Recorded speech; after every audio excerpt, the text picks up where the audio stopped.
Hey y'all, it's Francesca Loren, and I'm here in Teaneck. I'm in New Jersey, here at the New York Pro Show. Just finished up with our pre-judging, and I got third call-outs. So, wanted to give everyone an update about that. And not ideal. However, I am proud of the performance that I put on, and I just want to look forward to doing the next show and making improvements from there. I really am just kind of doing this video because I feel like a lot of people get to see the happy side of things when you get a first call out and you're in top 5, and that's great.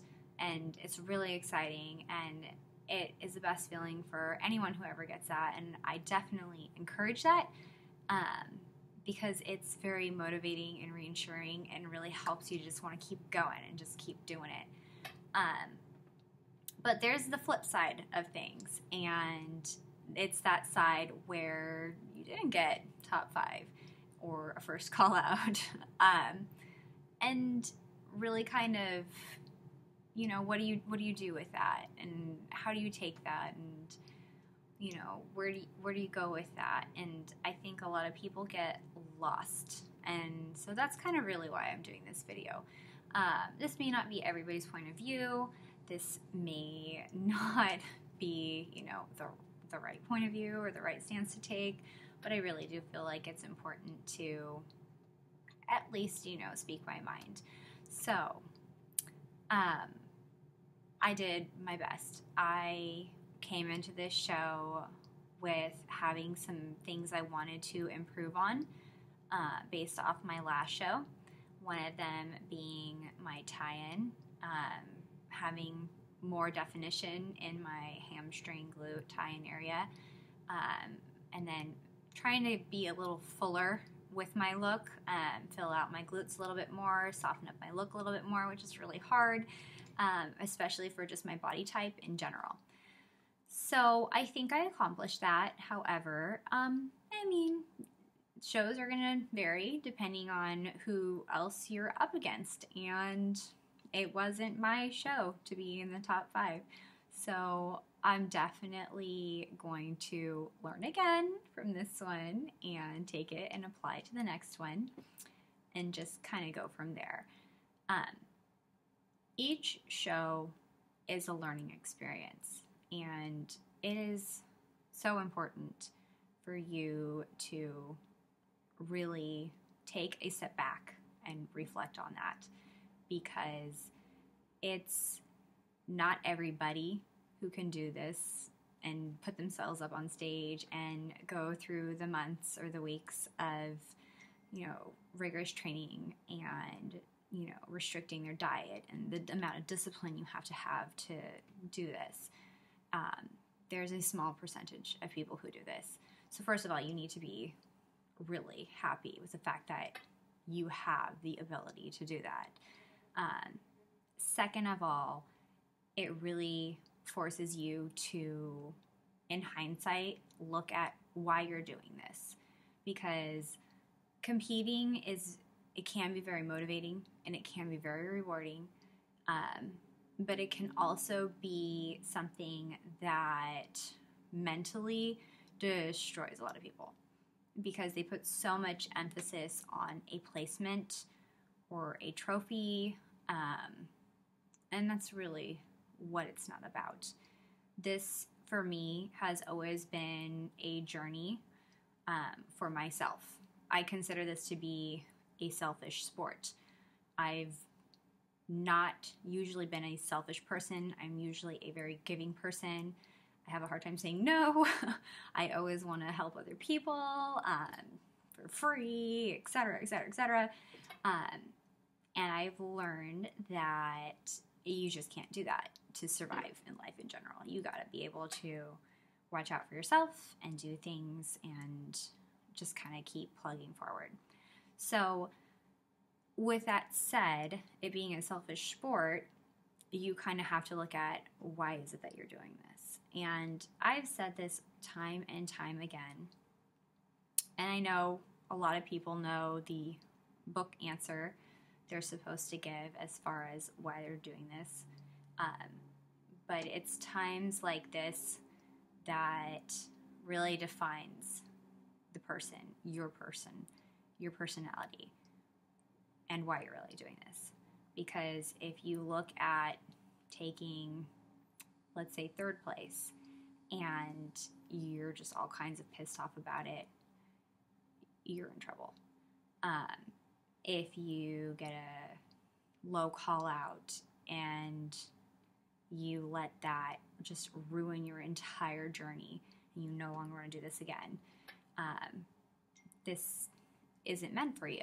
And it's okay. Be honest with yourself, though. If you really want to do this because it has provided you with some kind of beacon to better yourself in some way, shape, or form, whether it's physically, whether it's mentally, whether it's just helped you really get your life together in terms of being more prepared and planning and having something to focus, even if it ends up not being bodybuilding or competing in the long run, great.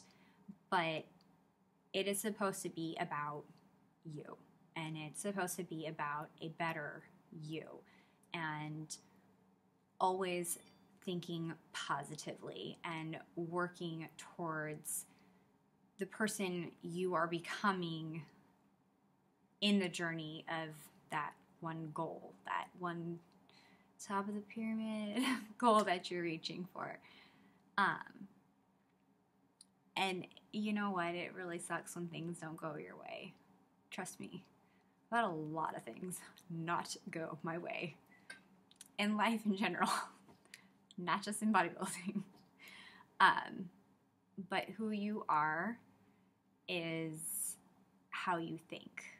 And I have to thank my girl, Christina Williams, for introducing me to this book. It's called The Secret. It's not a secret anymore because I'm telling you, but it is called The Secret. And thoughts become things. What you think will become a thing.